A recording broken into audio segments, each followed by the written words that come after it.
আসসালামু আলাইকুম। আমি ছোট্ট একটা প্রশ্ন নিয়ে আপনাদের সামনে আলোচনা করব। বিভাগীয় পদোন্নতি পরীক্ষায় প্রায় একটা প্রশ্ন আসে, সেটি হলো বেওয়ারিশ বা অশনাক্তকৃত কোনো মৃতদেহ পেলে পুলিশ কি ব্যবস্থা গ্রহণ করবে। বেওয়ারিশ বা যে লাশটাকে শনাক্ত করা সম্ভব হচ্ছে না, তার মানে সেটিও বেওয়ারিশ। পুলিশ কি ব্যবস্থা গ্রহণ করবে? এই প্রশ্নের উত্তরে বিভিন্ন গাইড কিংবা বিভিন্ন শুভাকাঙ্ক্ষীগণ অনেকগুলো ধারা, আবার অনেকগুলো পিআরবি ব্যবহার করে থাকেন। পিআরবির বিভিন্ন যে বিধিগুলো আপনারা ব্যবহার করেন আসলে সঠিক নয়। এর সঠিক উত্তর হলো পিআরবি 313 এবং 314। অর্থাৎ পিআরবি 313-তে স্পষ্ট করে উল্লেখ করা আছে, সাধারণ তদন্তে যদি কোনো মৃতদেহ শনাক্ত করা সম্ভব না হয়, তাহলে সেই মৃতদেহের আঙ্গুলের ছাপ গ্রহণ করিতে হইবে। সেখানে স্পষ্ট করে বলা আছে যে আঙ্গুলের ছাপ একটা ফর্ম আছে, সেই ফিঙ্গারপ্রিন্টের যে ফর্ম, সেই 53 নাম্বার ফর্মে সেটি আবার পরীক্ষা নিরীক্ষা করার জন্য ব্যুরোতে পাঠাতে হবে। আর এখানে আরেকটা বিষয় বলা আছে যে মৃতদেহের আঙ্গুলের ছাপ নেওয়া কষ্টকর নয়, তবে অনেক সময় আঙ্গুলের চামড়াগুলো সংকুচিত হয়ে যেতে পারে। সে লক্ষ্যে আঙ্গুলের ছাপগুলো স্পষ্ট নাও হতে পারে। এরপর বলা আছে যে এই সমস্ত ক্ষেত্রে যদি যথাযথভাবে আঙ্গুলের ছাপের আহ স্পষ্টতা না আসে, তাহলে এখানে একটা কাজ করা যেতে পারে।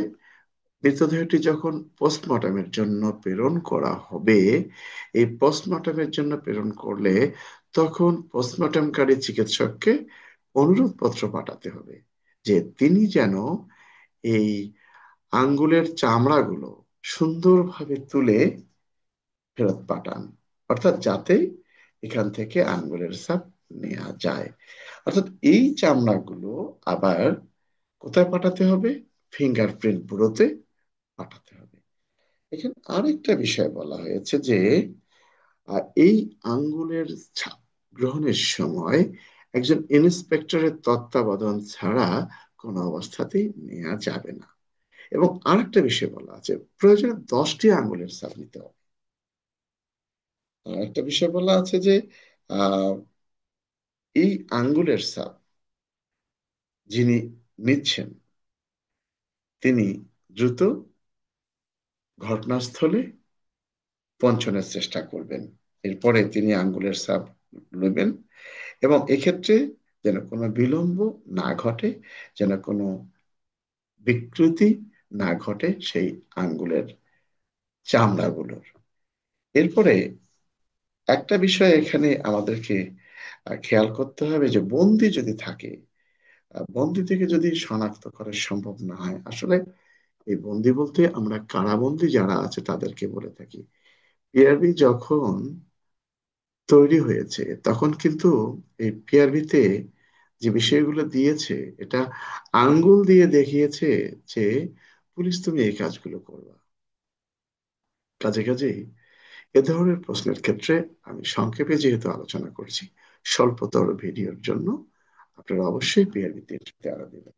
এরপরে কি করবেন? পিআরবি 314-তে বলা হয়েছে আঙ্গুলের ছাপ আপনি নিলেন কিন্তু আপনি শনাক্ত করতে পারছেন না। তখন বলা হয়েছে পিআরবি 314 বিধি অনুযায়ী আপনি কি করবেন? ওই অপরিচিত বা অশনাক্তকৃত মৃতদেহের ছবি নেবেন, ছবি তোলার ব্যবস্থা করবেন।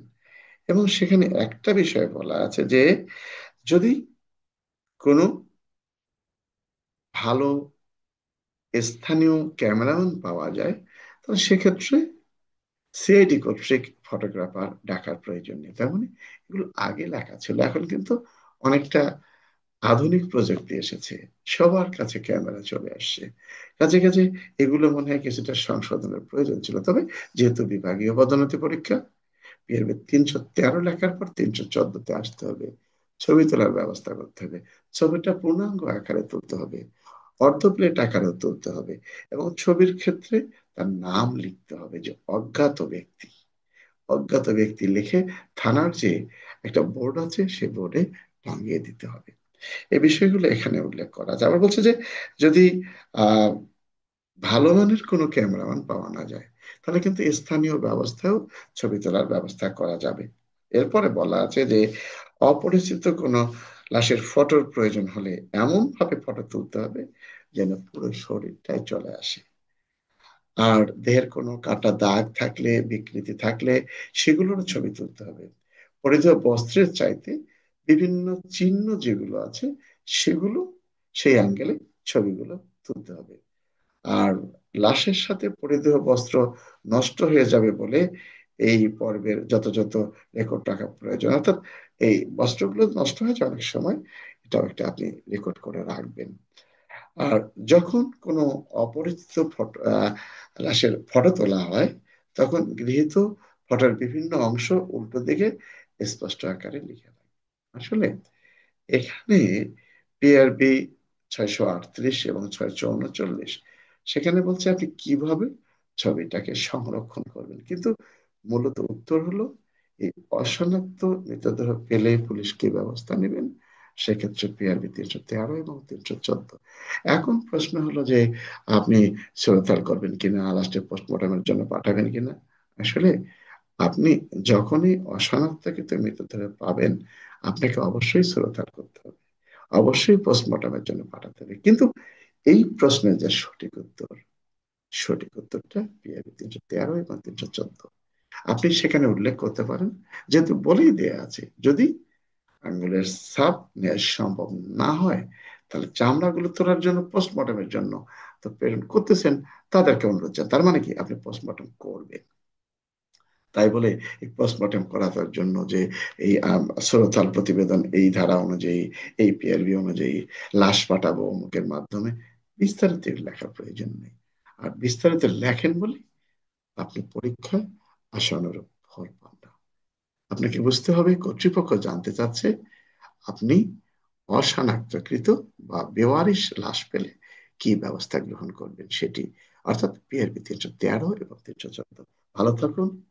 আপনার কোনো মন্তব্য থাকলে আমার এই ভিডিওর পিছনে লিখে রাখবেন। ধন্যবাদ।